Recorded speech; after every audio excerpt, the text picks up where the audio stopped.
اعوذ باللہ من الشیطان الرجیم، بسم اللہ الرحمن الرحیم۔ سورہ ممتحنہ کا نزول فتح مکہ سے قبل اسی زمانے میں ہوا جس زمانے میں سورہ توبہ کے دوسرے اور تیسرے رکوعات کی آیات نازل ہوئی تھیں۔ یہ وہ حالات تھے جب ایک طرف رسول اللہ صلی اللہ علیہ وآلہ وسلم مکہ پر فیصلہ کن چڑھائی کی تیاری کر رہے تھے، تو دوسری طرف منافقین اس ممکنہ مہم کے خلاف پروپیگنڈا میں سرگرم عمل تھے، اور ان لوگوں کے بعض دلائل ایسے تھے جن سے نو مسلم یعنی نئے مسلمان ہونے والے لوگ جن کے بھی عقائد اتنے مضبوط نہیں ہوئے تھے وہ بھی اس سے متاثر ہو رہے تھے۔ اس حوالے سے مثلا ان کی ایک دلیل یہ تھی کہ قریش مکہ جیسے بھی ہیں آخر وہ حرم کے متولی ہیں اور حاجیوں کی خدمت کرتے ہیں، لہٰذا ان کی نیکیوں کو نظر انداز نہیں کرنا چاہیے۔ تو منافقین کے ایسے اعتراضات کا جواب ہم سورہ توبہ میں پڑھ چکے ہیں کہ انہوں نے اسی کوئی نیکی سمجھ لیا، حالانکہ یہ کوئی نیکی کا کام اگر ایمان نہیں ہے تو پھر وہ نیکی نہیں ہے۔ اسی دوران ایک اور واقعہ پیش آیا جس کا ذکر اس صورت کے آغاز میں ہے۔ اس واقعے کی تفصیل یوں ہے کہ نبی کریم صلی اللہ علیہ وسلم نے مکہ پر چڑھائی کا منصوبہ مکمل طور پر خفیہ رکھنا چاہا۔ آپ نے مکہ پر چڑھائی کی تیاری کر لی اور خفیہ اس لیے رکھنا چاہ رہے تھے کہ تاکہ قریش کو اس بارے میں کوئی پیشگی اطلاع نہ ملنے پائے۔ لیکن ایک صحابی حضرت حاطب بن ابی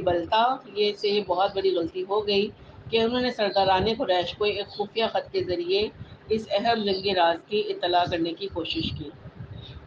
اور یہ انہوں نے غداری سے نہیں کیا تھا۔ حضرت حاطب نے انہوں نے اس لیے کیا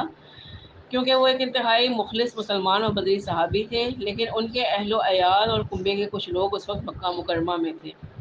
انہیں یہ پریشانی لاحق تھی کہ مسلمانوں کی مکہ پر لشکر کشی کی صورت میں قریش ان کے اہل خانہ کو انتقام کا نشانہ بنائیں گے، اور اسی ڈر سے انہوں نے حملے کی پیشگی اطلاع دے کر قریش مکہ پر گویا ایک بہت بڑا احسان کرنا چاہا کہ اس احسان کے بدلے میں ان کے اہل و عیال کو وہ صحیح سلامت رکھے، انہیں کوئی نقصان نہ پہنچائیں۔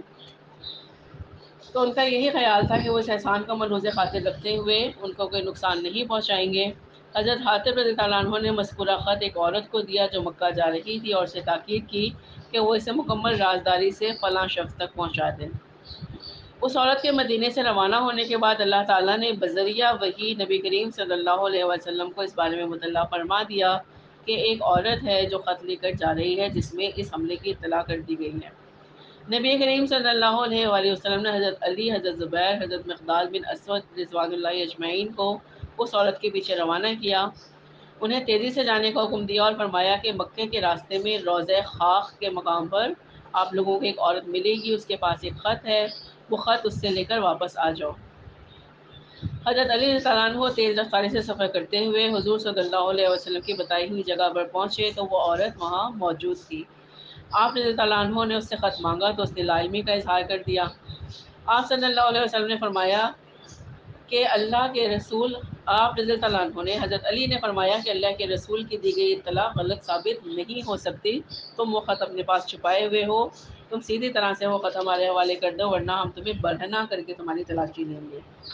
اس پر اس عورت نے اپنی چٹیا کھول کر اس میں سے خط نکالا اور آپ رضی اللہ عنہ کے حوالے کر دیا، یعنی حضرت علی کے حوالے کر دیا۔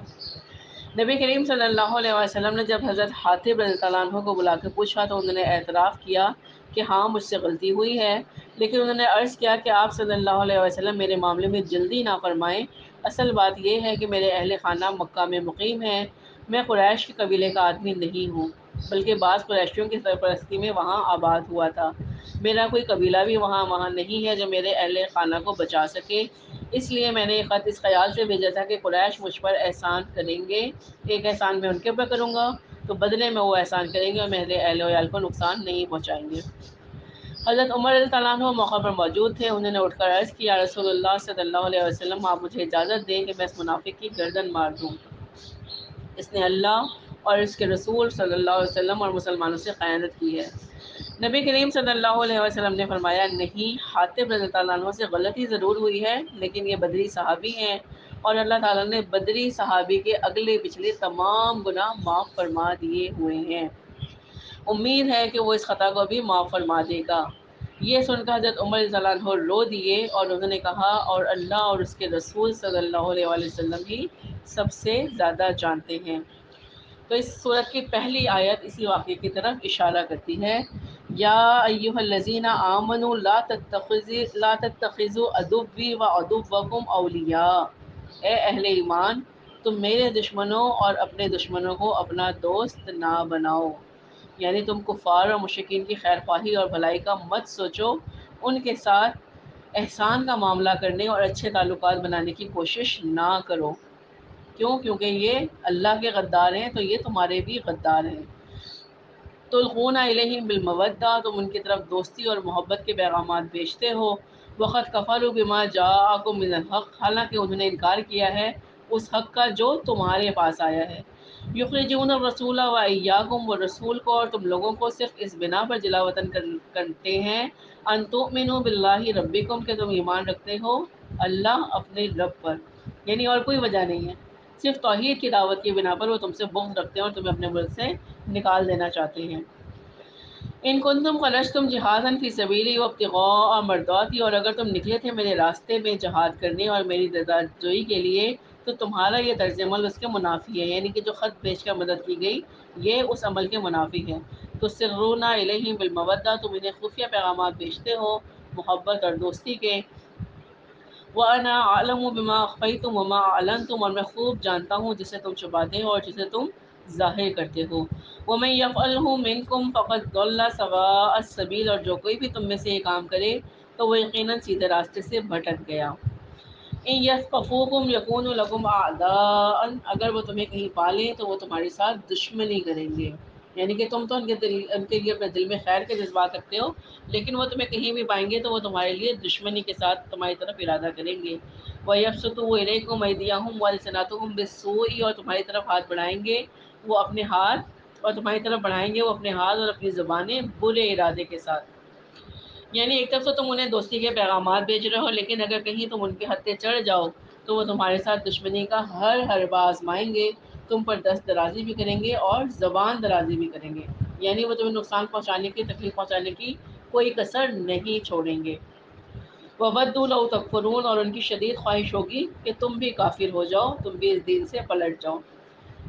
لَن تَنفَعَكُمْ أَرْحَامُكُمْ وَلَا أَوْلَادُكُمْ يَوْمَ الْقِيَامَةِ، تمہیں ہرگز نفع نہیں پہنچائیں گے تمہارے رحمی رشتے، نہ تمہاری اولادیں قیامت کے دن۔ تو جب رحمی رشتے ہی ہمیں کوئی نفع نہیں پہنچائیں گے تو ان کفار سے، مشرکین سے دوستی کس صورت کام آ سکتی ہے؟ یفصل بینکم، اللہ فیصلہ کر دے گا تمہارے مابین، واللہ بما تعملون بصیر، اور جو کچھ بھی تم کر رہے ہو اللہ اسے دیکھ رہا ہے۔ قد کانت لکم اسوۃ حسنۃ فی ابراہیم والذین معہ، تمہارے لیے بہت اچھا نمونہ ہے ابراہیم علیہ السلام اور ان کے ساتھیوں کے طرز عمل میں۔ اذ قالوا لقومہم انا براء منکم ومما تعبدون من دون اللہ، جب انہوں نے اپنی قوم سے برملا کہہ دیا تھا کہ ہم بالکل بری ہیں تم سے اور ان سے جنہیں تم اللہ کے سوا پوجتے ہو۔ تو آپ کے ذہن میں حضرت ابراہیم علیہ السلام کی ہجرت کا واقعہ آ جائے کہ انہوں نے کیا کہا تھا کہ جن کی تم عبادت کرتے ہو میں ان سے بیزار ہوں اور میں تم سے بھی بیزار ہوں، یہ کہہ کر آپ نکل گئے، آپ نے لا تعلقی کر لی۔ کفرنا بکم وبدا بیننا وبینکم العداوۃ والبغضاء ابدا، ہم تم سے منکر ہوئے اور اب ہمارے اور تمہارے درمیان عداوت اور بغض کا سلسلہ شروع ہو گیا ہمیشہ کے لیے۔ حتی تؤمنوا باللہ وحدہ، یہاں تک کہ تم بھی ایمان لے آؤ اللہ کی توحید پر۔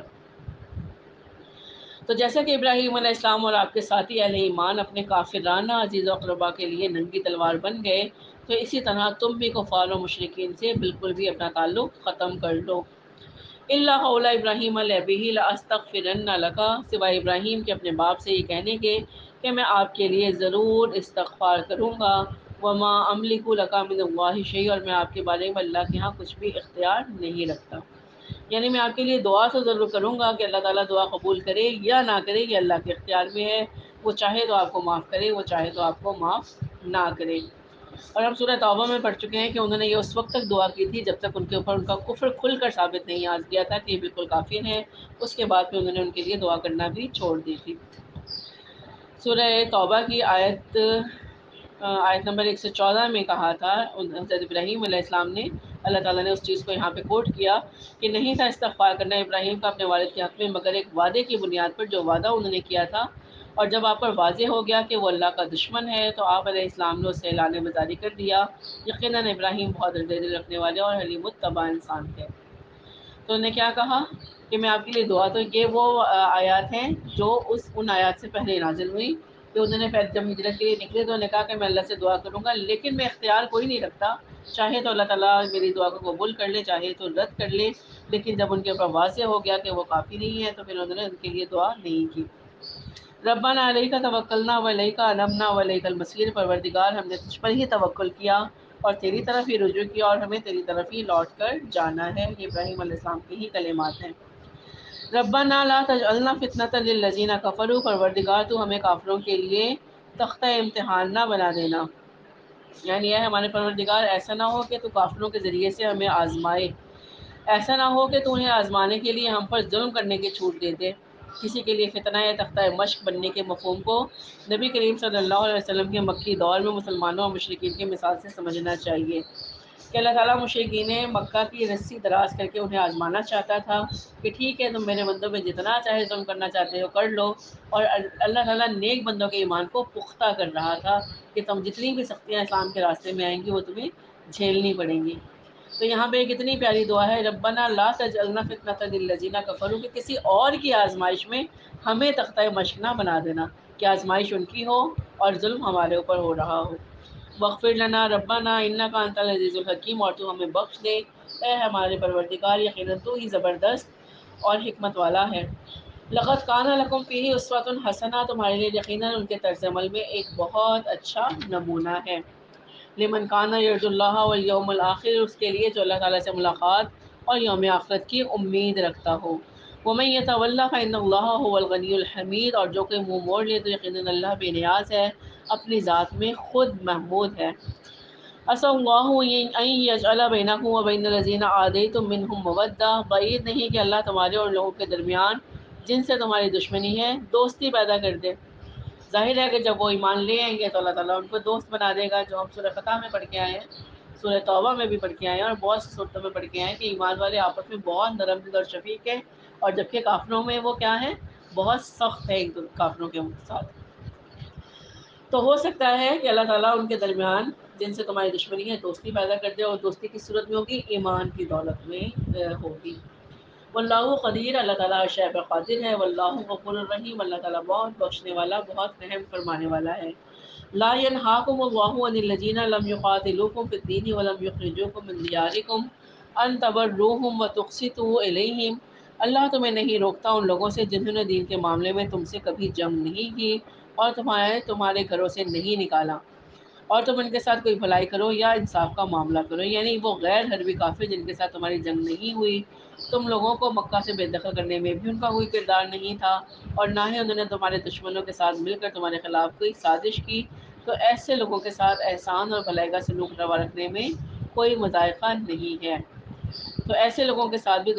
دنیاوی معاملات کے حوالے سے عدل و انصاف کے تمام تقاضے پورے کرنے چاہیے۔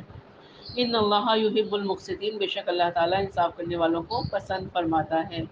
انما ینہاکم اللہ عن الذین قاتلوکم فی الدین واخرجوکم من دیارکم وظاہروا علی اخراجکم ان تولوہم، وہ تو تمہیں منع کرتا ہے ان لوگوں سے جنہوں نے تم سے دین کے معاملے میں جنگ کی، تمہیں تمہارے گھروں سے نکالا اور تمہارے نکالنے میں دوسروں کی مدد کی کہ تم ان سے ولایت اور دوستی کا رشتہ قائم کرو، یعنی وہ لوگ جنہوں نے جنگ کی ہے، تمہارے لیے مشکلات کھڑی کی ہیں، ان کے ساتھ دوستی کا رشتہ قائم نہ کرو۔ وَمَن يَتَوَلَّهُمْ فَأُولَٰئِكَ هُمُ الظَّالِمُونَ، اور جو کوئی ان سے دوستی کرے گا تو وہی لوگ ہیں جو ظالم ہیں۔ یا ایھا الذین آمنوا اذا جاءکم المؤمنات مہاجرات فامتحنوہن، اے اہل ایمان جب تمہارے پاس آئیں مومن خواتین ہجرت کر کے تو ان کا امتحان لے لیا کرو،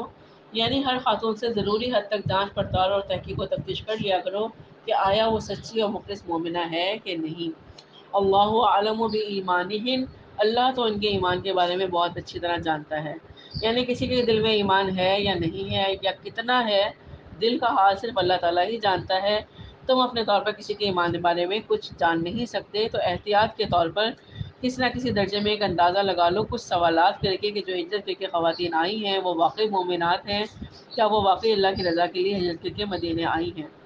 فَإِنْ عَلِمْتُمُوهُنَّ مُؤْمِنَاتٍ، پھر اگر تم جان لو کہ وہ واقعی مومنات ہیں، فَلَا تَرْجِعُوهُنَّ إِلَى الْكُفَّارِ، تو انہیں کفار کی طرف مت لوٹاؤ، یعنی انہیں واپس مت بھیجو۔ لا ہن حل لہم ولہم یحلون لہن، نہ اب یہ ان کافروں کے لیے حلال ہے اور نہ وہ ان کے لیے حلال ہے، کیونکہ جب انہوں نے اسلام قبول کر لیا تو پھر ایک آڑ قائم ہوگی ایمان کی اور اسلام کفر کی، تو وہ ایک جیسے نہیں ہو سکتے۔ باتوہم ما انفقوا، وہ ان کافروں کو ادا کر دو جو کچھ انہوں نے ادا کیا، یعنی ان کافر شوہروں نے جو ان کے مہر ادا کیے تھے اب وہ مہر ان کو لوٹا دو۔ اور اگر کسی مشرک کی بیوی مسلمان ہو کر مکہ سے زندگی مدینہ آ گئی تو اب وہ اس کی بیوی نہیں رہی، ان کا حق زوجیت ختم ہو گیا، تو اب اگر کوئی اور مسلم اس سے نکاح کرنا چاہے تو وہ کیا کرے، وہ حق مہر کی رقم اس کافر کے پاس واپس پہنچا دے جو وہ اس عورت کو دے چکا ہے۔ آپ دیکھیں کتنا پیارا دین ہے کہ اللہ تعالیٰ کافروں کی بھی حق تلقین کر رہا کہ جو وہ ان عورتوں کو حق مہر دے چکے تھے، مسلمانوں کو یہ تاکید کی جا رہی ہے کہ جب تم ان کو اپنے نکاح میں لو تو وہ حق مہر انہی کافر مردوں کو لوٹاؤ جو وہ ان پر خرچ کر چکے ہیں۔ ولا جناح علیکم ان تنکحوہن اذا آتیتموہن اجورہن، اور اے مسلمانوں تم پر کوئی گناہ نہیں اگر تم ان خواتین سے نکاح کر لو جبکہ تم انہیں ان کے مہر ادا کر دو۔ ولا تمسکوا بعصم الکوافر، اور تم کافر خواتین کی ناموس کو اپنے قبضے میں نہ رکھو، یعنی اگر تم میں سے کچھ لوگوں کی بیویاں ایمان نہیں لائیں، یعنی مرد ایمان لے آئے ہیں بیویاں ایمان نہیں لائیں اور ابھی تک مکہ میں ہی ہیں، تو تم ان کو اپنے نکاح میں روکے نہ رکھو بلکہ انہیں طلاق دے دو اور انہیں بتا دو کہ اب ہمارا اور تمہارا کوئی تعلق نہیں رہا۔ وہی جو عورتوں کے بارے میں حکم ہے وہی اب مردوں کے بارے میں بھی، کہ مرد مومن ہو گیا لیکن عورت کافرہ ہی ہے تو پھر انہیں طلاق دے کر اپنے سے جدا کر دو۔ وَاسْأَلُوا مَا أَنفَقْتُمْ وَلْيَسْأَلُوا مَا أَنفَقُوا، اور تم مانگ لو جو مال تم نے بطور مہر خرچ کیا اور وہ کافر بھی مانگ لیں جو انہوں نے خرچ کیا ہے، یعنی جو مہر تم اپنے کافر بیویوں کو دے چکے تھے تم واپس مانگ لو، اور جو کافروں نے اپنی مسلمان بیویوں کو دیا ہے وہ تم ان کو واپس لوٹا دو، وہ بھی مانگنے کا حق رکھتے ہیں۔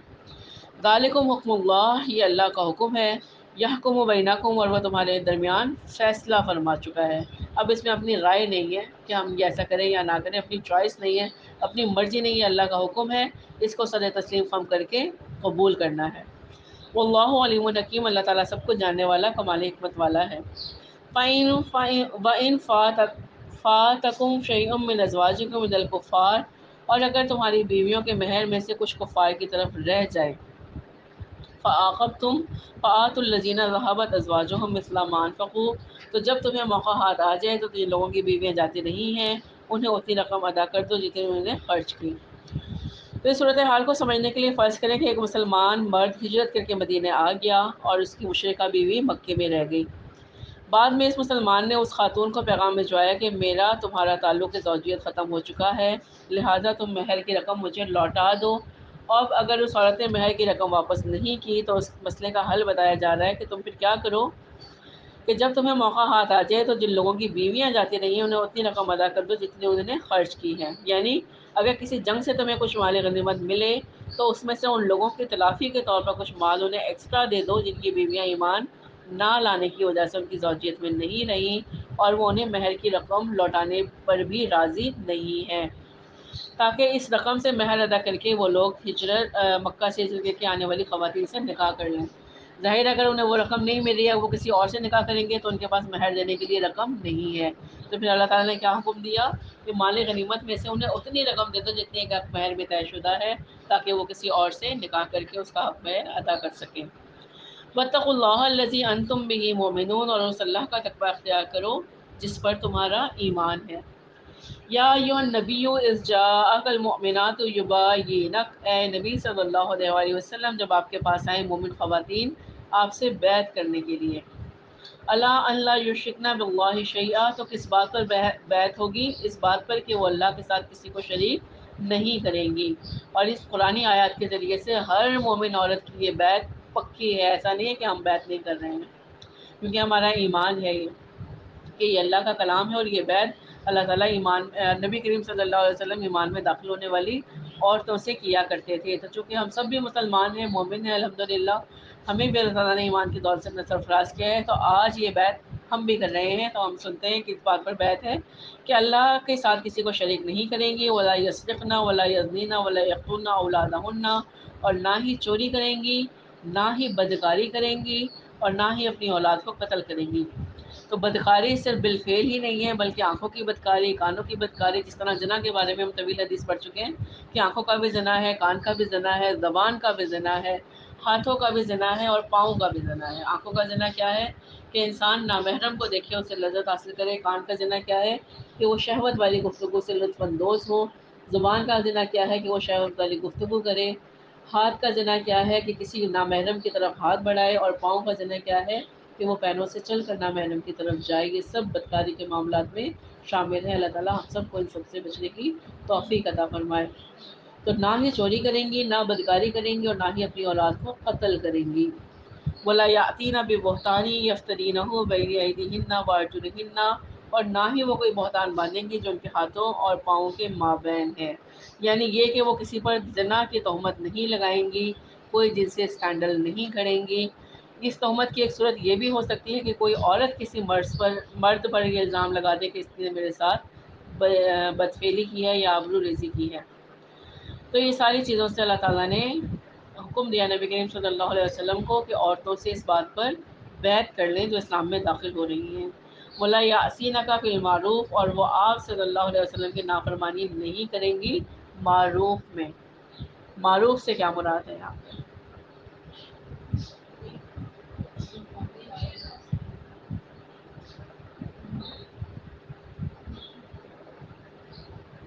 جی،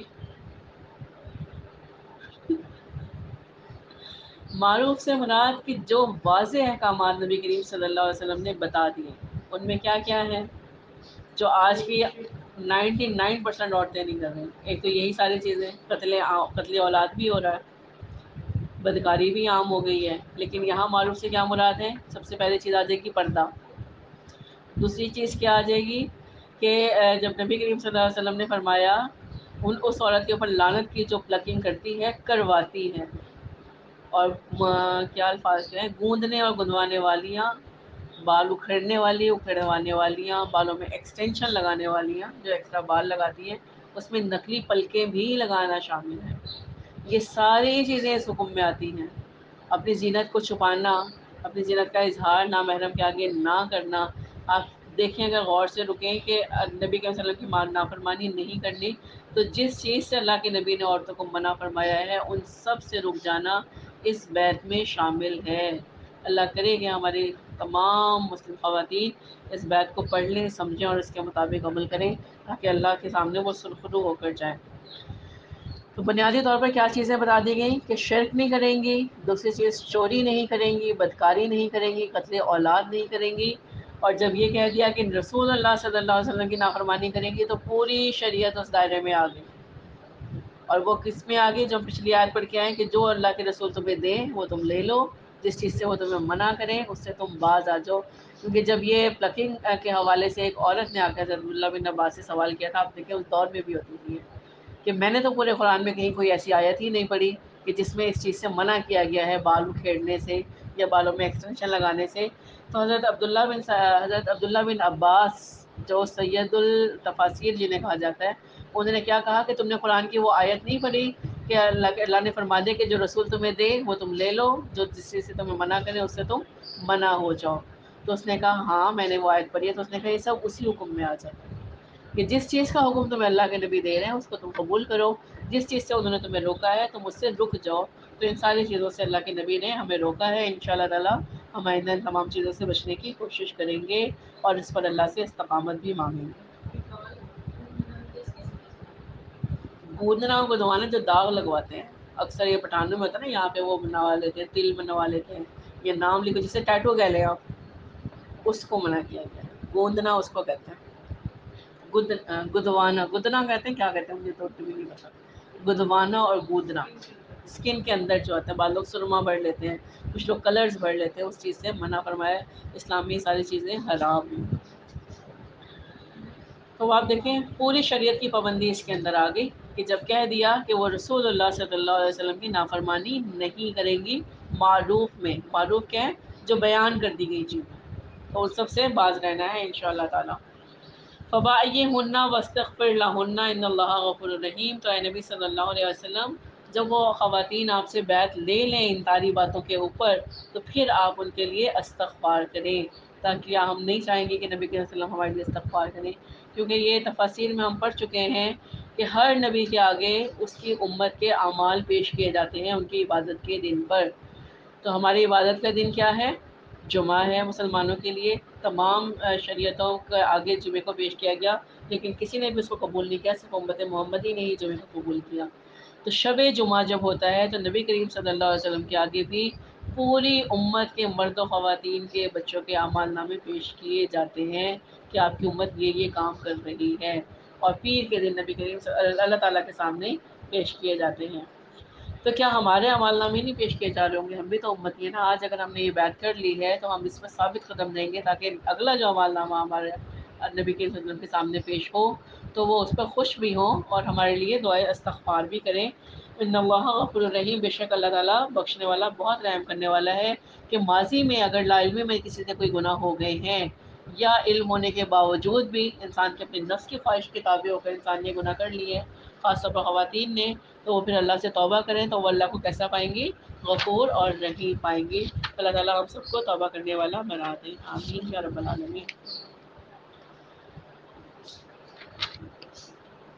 یا ایھا الذین، یہی آیت ہے، آیت نمبر 13، یا ایھا الذین آمنوا لا تتولوا قوما غضب اللہ علیہم، اے اہل ایمان ان لوگوں کے ساتھ دوستی مت کرو جن پر اللہ کا غضب نازل ہوا ہے۔ تو جس مضمون سے سورت کا آغاز ہوا تھا اسی پر اختتام پر وہی مضمون دوبارہ دہرایا جا رہا ہے۔ قوم غضب اللہ علیہم سے مراد یہودی ہیں۔ اہل ایمان کو واضح طور پر منع کیا گیا کہ ان کے ساتھ ہماری دوستی نہیں ہونی چاہیے۔ قد یئیسوا من الآخرۃ کما یئیس الکفار من اصحاب القبور، یہ لوگ آخرت سے مایوس ہو چکے ہیں جیسا کہ کفار مایوس ہو چکے ہیں اصحاب قبور سے۔ تو آیت کے اس حصے کا ایک مفہوم تو یہ ہے کہ یہ لوگ آخرت سے ایسے مایوس ہو چکے ہیں جیسے قبروں میں پڑے ہوئے کفار اپنی نجات سے مایوس ہیں، کیونکہ وہ کفر کی حالت میں مر گئے تو اب ان کو کوئی نجات نظر نہیں آ رہی۔ تو ظاہر ہے مرنے کے بعد کفار پر تمام حقائق منکشف ہو چکے ہیں، اور ان حقائق کو دیکھتے ہوئے اب انہیں نجات کا کوئی راستہ نظر نہیں آ رہا۔ دوسرا مفہوم یہ ہے کہ یہ لوگ آخرت سے ایسے مایوس ہو چکے ہیں جیسے کفار اصحاب قبور کے دوبارہ جی اٹھنے سے مایوس ہو چکے ہیں، کیونکہ دعویٰ تو ہر نبی کہہ رہا ہے کہ دوبارہ زندہ کیا جائے گا، لیکن ان کے سامنے کوئی ابھی تک دوبارہ نہیں اٹھا، تو وہ مایوس ہو چکے ہیں کہ یہ تو زندگی ہے ہی نہیں۔ تو یہ دونوں مفاہیم اپنی اپنی جگہ درست ہیں، اور اسی فکرے کے لحاظ سے دونوں تراجم کیے جا سکتے ہیں کہ یہ کافروں کے دوبارہ اٹھنے سے بھی مایوس ہو چکے ہیں، اور یہ کہ کافر جو قبر میں پہنچ چکے ہیں، جنہوں نے تمام حقائق اپنی آنکھوں سے دیکھ لیے ہیں، تمام مناظر کا مشاہدہ کر لیا ہے، اب ان پر یہ بات واضح ہو چکی ہے کہ ان کے لیے کوئی راہ نجات نہیں ہے۔ تو راہ نجات کی تیاری کے لیے ہمیں اللہ تعالیٰ نے دنیا میں یہاں بھیجا ہے۔ ہمیں چاہیے کہ ہم اللہ کی طرف سبقت لے جانے والے بن جائیں، فاستبقوا الخیرات، نیکیوں میں بڑھ چڑھ کر حصہ لینے والے بن جائیں، اور اپنی آخرت کی فکر کرنے والے بن جائیں۔ اور ایک عورت ہونے کی حیثیت سے جو یہ حکم ہم نے اس صورت میں پڑھا سورہ الممتحنہ میں، کہ جو عورت بھی اسلام میں داخل ہو وہ ان باتوں پر بیعت کرے، تو ہم سب نے تو یہاں بیعت کر لی، اپنے گھر جا کر اپنی خواتین کو یہ بات ضرور بتائیں، اپنی بیٹیوں کو، اپنی بچیوں کو، رشتہ داروں کو، اور انہیں کہیں کہ یہ دائرہ اسلام میں داخل ہونے کی عورتوں کے لیے شرط رکھی ہوئی ہے کہ وہ یہ سارے کام نہیں کریں گی انشاءاللہ تعالی۔ وآخر دعوانا الحمد للہ رب العالمین، سبحان ربک رب العزت عما یصفون وسلام علی المرسلین والحمد للہ رب العالمین، آمین یا رب العالمین۔ ربنا تقبل منا